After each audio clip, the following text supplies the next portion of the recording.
ഈ ചെറിയ പരിപ്പോടെ കഷ്ണം കഴിച്ചുകൊണ്ട് രാത്രിയിലൊക്കെ മീൻകറി വെക്കാമെന്ന് വിചാരിച്ചിട്ട്. അപ്പോൾ അത് ഇപ്പം പോയി മീനൊക്കെ വാങ്ങിക്കൊണ്ട് വന്നോളൂ. അപ്പം മേടിച്ചാണ് പരിപ്പോട കേട്ടോ. പരിപ്പോട എനിക്ക് അത്ര ഒരു താല്പര്യമില്ല, എന്നാൽ പക്ഷേ ഇത് നല്ല അടിപൊളി പരിപ്പോടയായിരുന്നു കേട്ടോ. അപ്പോൾ അതിന് വേണ്ടി ഉള്ളി ഇട്ട് നമുക്ക് വെക്കാമെന്ന് വിചാരിച്ചു.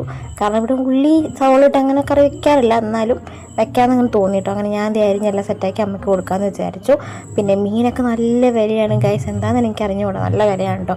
അപ്പം അയലക്കണ്ണിയാണ് മേടിച്ചാൽ കണ്ണയിലാന്നൊക്കെ പറയൂട്ടോ ഇവിടെ. നിങ്ങളുടെ നാട്ടിലൊക്കെ എന്താ പറയണതെന്ന് എനിക്ക് അറിഞ്ഞുകൂടാ കേട്ടോ. അങ്ങനെ ഞാൻ നമ്മുടെ ചെറിയ ഉള്ളിയും പച്ചമുളക് ഇഞ്ചിയൊക്കെ അതൊക്കെ അരിഞ്ഞ് സെറ്റാക്കി വെച്ചിട്ടുണ്ട്. ഇനി അപ്പത്തിൻ്റെ അമ്മയുടെ ഉലുവ് പൊട്ടിക്കാൻ വേണ്ടിയിട്ടുണ്ട്. അപ്പോൾ ഞാൻ ഉലുവ് പൊട്ടിച്ച് അതിനകത്തേക്ക് കടുകും പൊട്ടിച്ചിടാൻ വേണ്ടിയിരുന്നു കേട്ടോ. ഇനിയിപ്പോൾ അതെല്ലാം കൂടി ഇട്ട് നന്നായിട്ട് വയറ്റെടുക്കുക. അതുപോലെ വിലയാണ് ഗൈസ് ഇപ്പോൾ ഗ്യാസിന്. എത്ര നേരം ക്യൂ നിന്നിട്ട് ആ ഒരു ഗ്യാസ് കുറ്റി കിട്ടിയെന്നറിയാമോ. അതുകൊണ്ട് നിങ്ങളെല്ലാവരും സൂക്ഷിച്ചും കണ്ടും ഗ്യാസ് ഉപയോഗിക്കുക. ഞാനിപ്പോൾ ഇതിനകത്ത് ചൂടാക്കാൻ വേണ്ടി മാത്രമായിട്ടോ ഗ്യാസ് ഉപയോഗിക്കുന്നത്. കാരണം അപ്പുറത്തെ അടുപ്പിൽ കഞ്ഞി തിളച്ചുകൊണ്ടിരിക്കുക. അപ്പം ആ കഞ്ഞി തിളച്ചിട്ട് വേണം നമുക്കിതവിടെ കൊണ്ട് വയ്ക്കാൻ.